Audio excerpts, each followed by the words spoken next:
right. Well, I am sitting down here with J. Matthew Helms, who is a poet who has recently published a poetry collection entitled The Song of Circe and Other Simple Musings, which is actually quite a lovely little collection that I enjoyed myself. So, very interested to talk to you, learn a little bit more about your process doing poetry, because Yeah, honestly, it's something that I'm not that familiar with, and we haven't had any poets on the show yet. So, welcome, Matt. How are you doing? I'm good. I'm good. I'm happy to set the bar nice and low for you. I thought you were going to say hi, but I mean, who doesn't like a humble writer, right? Um, so the first thing I want to ask you about is just about your work. So you've published this poetry collection. I want to hmm hear about that a little bit, sort of how you describe it to other people. But if you have any other published work as well, feel free to tell us about it. Gotcha. No, that is my first published work. Hopefully not my last. But yeah, no, it is, in its simplest form, it is a collection of poetry, but I've tried to arrange it in a way that's, kind of flows in a nice way. The first segment's divided up into, where poetry pertains to different parts of the day, and it talks about two lovers that are separated by any kind of spans, whether it's distance, time, or something like that, and the urge and fight to get back together, and then the different emotions tailoring to sunrise, midday, sunset, things like that. And from there it gets into other different kinds of poetry, just as it says, just simple musings. Some some are a little bit more darker and sadder, and I try to group those together, and some that are just pure fantasy and have no correlation to anything other than just escapism. Those are gathered together in their own section. And then at the very end are my two favorites, which are two just long narratives that are just telling a story in a poetic form. So that's the long and the short of it, I guess. Yeah, and there's a lot I want to talk to you about in terms of the content because I mean there are some poems that really spoke to me, especially there's one that features Lucifer as a character that really spoke to me as someone that has a deep interest in religion just as a topic, you know. hmm But one of the things that really impressed me, you talk about the narrative form with your poetry, was that you are able to tell a narrative in poetic form. So could you tell us a little bit about how you balance structuring a narrative and structuring verse as well? Because that to me seems like it would be extremely difficult to do. There were times where I definitely had to put it down and walk away because I was just either felt like I was beating my head against a wall, or just asking myself the very same question: why on earth am I trying to do this? um, but it became kind of a fun challenge. It got to a point where I was like, well, I've come this far, I can finish it. Um, the process, there was definitely a lot of synonym Googling, because I would sort of in my head have where I wanted it to go, sort of pick out, a line, whether it was first, second, third, or fourth, and then build around that, trying to go in the direction. Sometimes I would have to work backwards, having the last stanza in there, and then work my way back up to it. And there were other times where it just sort of really flowed together. And there are some verses in there that are just, a hair's breadth away from just not making sense, just out of trying to shoehorn some rhyming words in there. But hopefully those are fewer than the rest. And for so that does sort of encompass the larger narrative pieces, but for the smaller ones, the more hmm the simple musings, are those things that you just kind of come up with on the day and just jot down and then revise later on?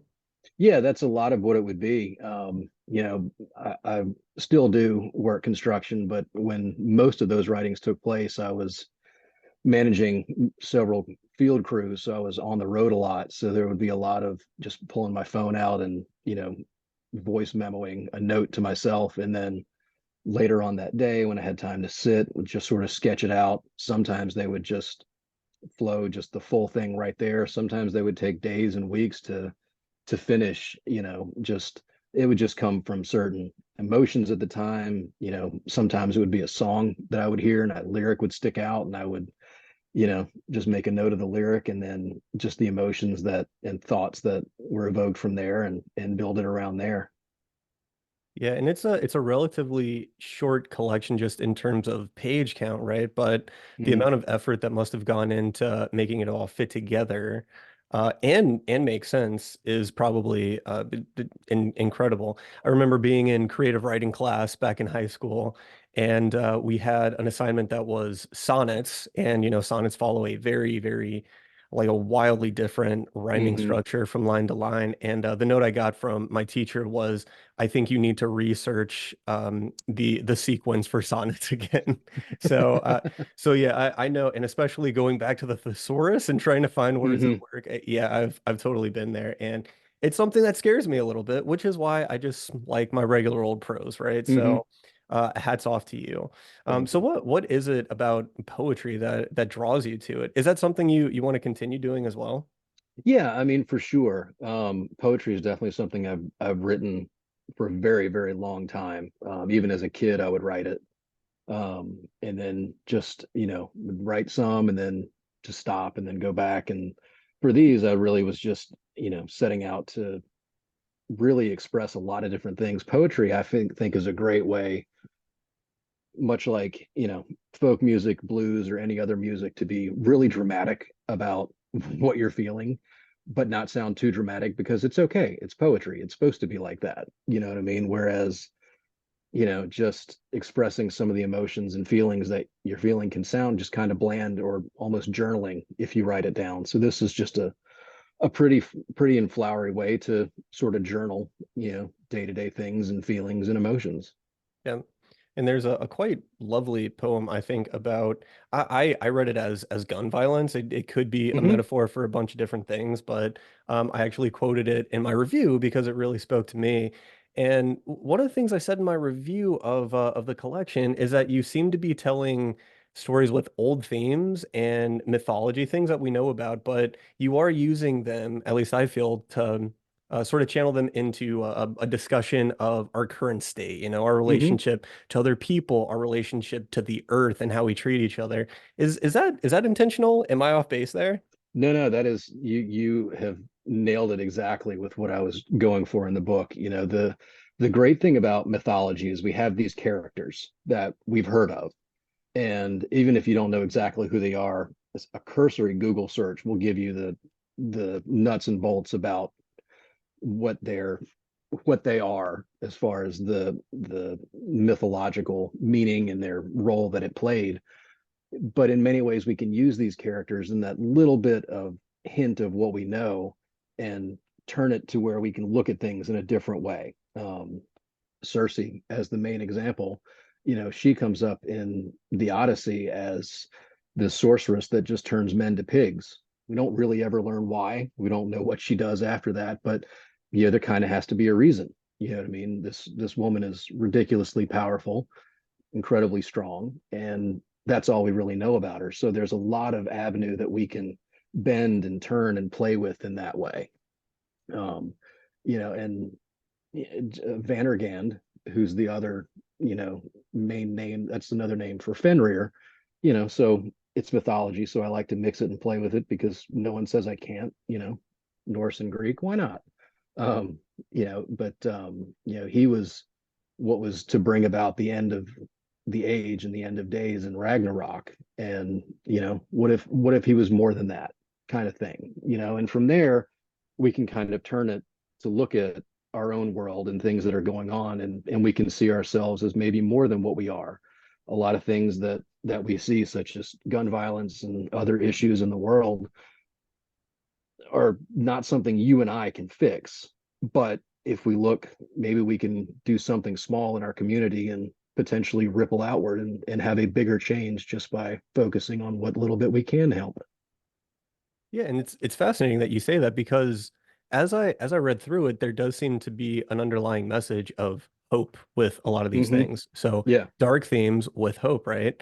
I want to go Hmm. back to the poem that has Lucifer as a main character, and you Hmm. even assign Lucifer a gender. It's a woman, you know. Yeah. I think that's really interesting. But when it starts, you think it's going to be very foreboding, right? Like, oh, someone's sitting down with the Reaper, basically. But it's Hmm. actually a very hopeful story about maybe we are just reading into things a little bit wrong, right? Hmm. And I wonder if you wanted to expand a little bit on what what inspired you to write that poem in particular. Yeah. Well, it goes back to what you said. There is the main theme throughout the book is hope, even in the just the full high fantasy, ones towards the end. Like the main goal is hope, and a lot of that comes from my own personal experience. I'm coming up in March on 9 years sober, and my sobriety has been a big thing for me, and it required a lot of hope in myself and from my family that I could change and could get better. And I had to see myself in a different light and in a different way. And I think that's where a lot of the poems come from. But the one you speak of specifically, you know we tend to, as we walk through life and in the world, we tend to categorize things. This is bad, this is good, I like this, I don't like that. And that can oftentimes, while it can be a source of strength of personal boundaries and lines and character, in many ways it can hold us back from seeing others and other things in a different way, to where we can learn and grow together, as people, as a society. There can always be hope in a hopeless world, even if it's just a little bit. And you know, if that can get us through today and tomorrow, then that's what needs to be done. Um, Along with hope, the other part I wanted in this book is for other people to read it and know that they're not alone. Whatever they're battling, whatever their demons are, whatever their Lucifer is, you know, they're not alone. Someone else can sit down with them in the park and they can talk it out, whether it's me or someone else that they know. That's fantastic. I really hope that encourages people to read this whole collection. So I want to talk about how this collection came to be. Hmm. So, usually with collections, it seems that people either they try to publish it elsewhere or things have been published elsewhere, and they sort of repackage it to publish their own collection. Was it always your intention to put all these together in one publication, or did these exist in other forms elsewhere before? No, they it started out just writing it just for me. And then one day I sat down and I'd moved them all from my phone into a Google Doc just so I didn't lose them. Um, Okay, so our writing process, you write your poems in your phone. yeah, Okay. Oh, hey, everybody does it different. I love that. right. Um, so I moved them from my phone to a Google Doc. And then as I was going through, I was like, I need to organize these somehow. I'm also a big comic book guy, so overall my life I'm very disorganized, but there are some things where I'm just hyper focused and they need to be organized. And comic books and apparently these poems were one aspect that needed to be in order. And so I started just arranging them based on, the subject, theme, and then it became, with the first ones, time of day, and then categorizing the sad ones together. And then it sort of, I just looked at it, I was like, this is actually kind of a cool collection. um I wonder if I could get it published. And that was sort of what started it out on that. I mean, it was completely accidental, without any right like intention of it, but it was kind of a, let's let's throw this rock in the water and see if it sticks. Awesome. Well, tell me a little bit about Belle Isle Books. How's the process been with them as your publisher? It's been good. Definitely a learning experience for sure. It was a co-opted publishing, so I put in, some of the money for it. They put in the rest. Um, so it was, I mean, when it was for me, it was a lot of money. I crowdfunded a good amount of it and then put in the rest. One thing I did learn is that all the marketing afterwards still would fall on me, much like I'm Mhm. hearing from a lot of the independent authors. Even traditional authors will tell you that they have to do a lot of Yeah, their own so marketing still. yeah, which like I don't know why I thought it would be otherwise, but that's entirely on me. But it was good. I mean, I had a great editor with them. The process was good. It was long, which is another thing I'm learning from everybody else as I'm listening to your podcast. Yep. So I very much it was very similar. I've reached out to them on some future stuff. I might go the way of independent, just depending on how it goes and cost analysis and things like that. But all in all, it was great. Mhm. Yeah, so that's what would be referred to as a hybrid publishing Hmm. method, right? Yeah, okay. Correct. Yeah. Yeah, and I have seen other people use that method too, and there are a lot of perks to it, right? Hmm. You have like a built-in editor and art design and all that stuff. And yeah, it's expensive, but independently you'd pay for a lot of the stuff anyways. So, Right. you just have a publishing house in your corner helping with Hmm. the distribution. The marketing aspect of it, that seems to be commonplace for literally anyone. So, Yeah. so I guess that could dovetail a little bit into social media. You seem to have a very specific aesthetic for your social media in that you post a lot of poetry. Hmm. How's that been for your audience engagement? Um, Hit or miss. I mean, I'm not so vain as to think that the world is really itching for a 40-year-old white guy's poetry. So that's it's just the truth. Um, but it's been fun. Photography is another one of my big hobbies.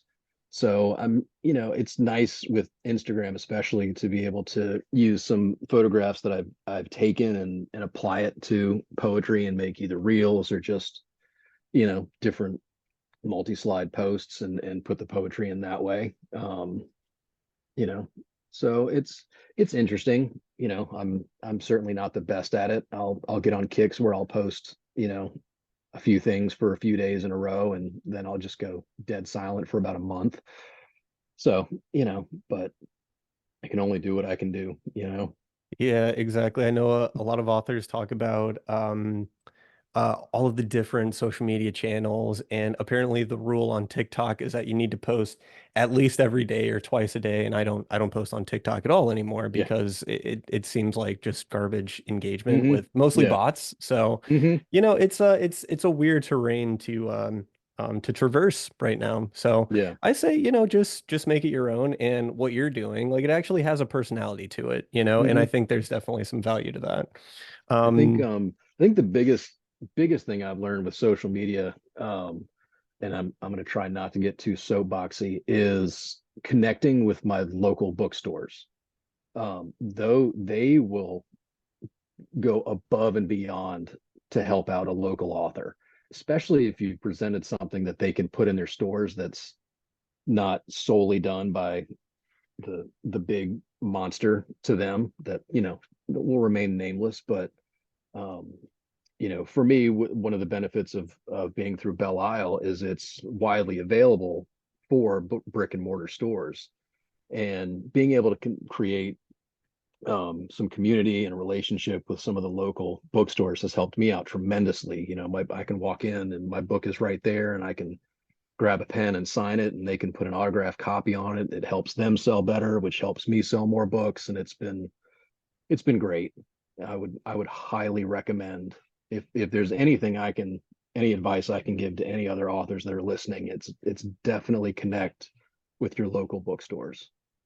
Yeah, and I'm actually quite surprised that a lot of authors, especially independent authors, don't do that. I know that Hmm. social media is such a big channel for sales, but having your book physically in a store is pretty invaluable, and especially Yeah. showing up at that store to do book signings, which I know. Hmm. you And I feel like a lot of independently published authors, they fall into this trap where it's so easy to publish on Amazon KDP, Hmm. but the bookstores will not They accept your will book not. if it's only Yeah. on KDP, right? So There's a local bookstore here that is, if for their little submission form online, the very first line is, if your book is Amazon KDP, we will not carry it. exactly, Like they're exactly. just, they've got to take a hard line, and I don't blame them, and much like the independent bookstore associates and owners are the new librarians back Mhm. from when, I was a kid. Your public library and your librarian was just like every bit of knowledge you could ever want. And these independent folks, they've become that, like recommendations that they can have for you. I read, I think, 56 books this year, and I want to say every bit of 40 of them, 40 plus, were direct recommendations from a local bookstore that I've gotten to know. Yeah, and that's why I love my local bookstore too. Hmm. They're, a lot of them are my friends, and when it comes time to publish a book, well, hey, you already know these people, right? So it's like, yeah, Exactly. you can come Hmm. in and promote your work here. Hmm. It's really incredible. So going off of that, you've talked about being at local bookstores and selling copies in person. What does success look like to you at this point in your career and moving forward? I mean, the ultimate dream would be to be a writer for a living. But honestly, success is going to be more published works out there that I can promote and just know exist. Um, like I said, I would love to not be in construction and be a writer, but I mean, you don't the have a passion for construction? Come yeah, on. I mean, it's fun, it's neat and all, but Yeah, I don't necessarily have a passion for technology, but I mean hmm, the worst I can say about it is that hey, it actually is pretty interesting, you know? yeah.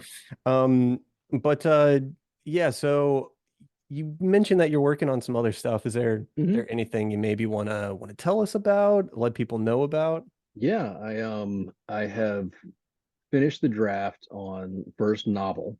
Um, it's going to be in a series, hopefully three. Um, I don't want it to be more than that, but we'll just see how it goes. I've gotten a lot of good beta feedback on it.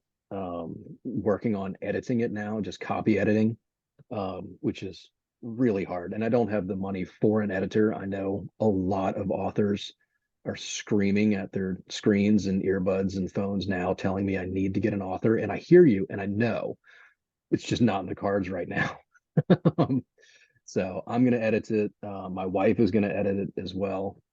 So it's going to go through several different drafts, and then it's going to be exploring publishing. I'm going to, try my hand at TradPub and other independent publishers before I commit to independently doing it.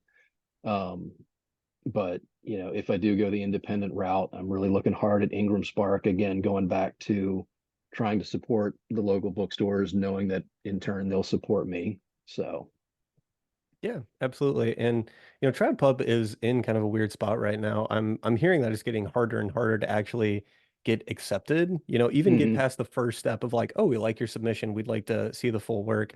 And a lot of that is because even the big publishers are losing a lot of money right now and authors hmm, aren't getting paid very well. So right, it's a very weird time to want to do hmm, this crazy thing that we all want to do, which is right, get our stories out into the world, right? So, but I mean, the worst thing you could do is not try, right? So exactly, why right, not? Why not just hmm, get your work out into the world? And it seems like people are really liking your work. So hmm, yeah, I say just keep doing it. I actually have you sent me a little Google Doc with your hmm. work in progress, and I have read some of it, and it is very, very interesting, and I am very excited to see how it shapes up. So, yeah, I'll definitely be chatting with you more soon. But are there any big takeaways from this publishing experience you've had that you're going to take into your other projects moving forward? Market early. Yeah, yeah. Just Mhm. start marketing it early. It can never be too early. One, it'll commit me to finish it if I start telling people about it soon enough. Yeah. And two, it just, you just can't do too much. I would rather people get sick of me talking about it and sick of hearing about it than it be 2 years down the road and this is the first they've heard of it. Yep. Yep. For sure. I actually hear this quite a bit from first-time authors is that they wish they started earlier. So Hmm. you can never start too early. I mean, going back to TradPub, right? A book might get signed 3 years in advance, right? So you Hmm. have 3 years of marketing to do. So Right. yeah, yeah. Us little guys, we could at the very least do 6 months of promotion, right? Right. Yeah. Yeah, nice. Okay. So is there anything cool that you're currently reading or watching that you want to tell us about?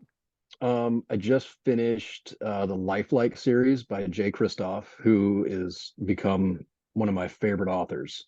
I read his Nevernight series this year, Storm Dancer series, Empire the Vampire, all of those. I cannot recommend his work enough. Anxiously awaiting for the second book after Empire the Vampire to come out this March. Um, Started rereading Lord of the Rings last night just because. I was gonna ask if you're a Tolkien fan because your work definitely reads like Tolkien. Absolutely. Yep.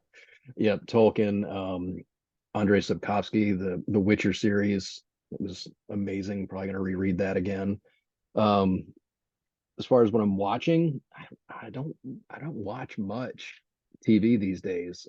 Usually, if I'm watching something, it's based on a book, and I'll get halfway through it and be like, I think I'll just go read the book. But it is hockey season, so watching the Red Wings struggle right now as often as they play. So, but Awesome. it's fun. So, Yeah, I love to hear what other interests writers have, and it seems like you're a sports guy, particularly hockey, so that's yeah, pretty cool. Yeah. yeah, hockey's really it. Some very little baseball. I'll follow the Red Sox, but don't feel the need to watch the game. But hockey's definitely the big one. Yeah, yeah, I gotcha. Baseball was never really I can't watch it. It's too boring for me. I'm a Yeah, I'm a football guy. What can I say? there you go. Baseball is great because you can be doing other stuff and then just check the stats and be like, oh, okay, and then go Oh, back to whatever you were doing. the same person's still up to bat. Okay, I didn't Right, miss much. exactly. Yeah. Nice. Okay, well, this has been an awesome chat. I am eagerly anticipating whatever you put out next because I did really like Song of Circe. Thank you. So I hope you have other simple musings for us in the future. And Oh, for sure. yeah, if you want to come back on and promote some more work in the future, I'd be more than happy to chat with you again. Awesome. Thank you again for having me. I really appreciate it. I know this was definitely a little bit of a side swift from a lot of the genres that you usually have on. So I truly appreciate it. Which is good because this is creatives getting coffee, right? That's right. When I initially, and it's funny you mentioned this, because when I originally put out a call for authors, I said any genre fiction authors, horror particularly, because that's the kind of stuff I'm interested in as an Hmm. author myself. You said I don't really know if I fit the mold, but I'd like to chat. Like I do some Yeah. kind of fantasy stuff, right? And it was always my intention to branch off into other forms of creativity, right? My Hmm. brother's a filmmaker. I know people that do, contemporary dance and stuff like that. So, yeah, I mean, I'd like to get more of a diverse group on here, and that has started with you. So I should say thank Good you. deal. Absolutely. Awesome. Okay, well, I will be talking to you very soon. Really appreciate the time.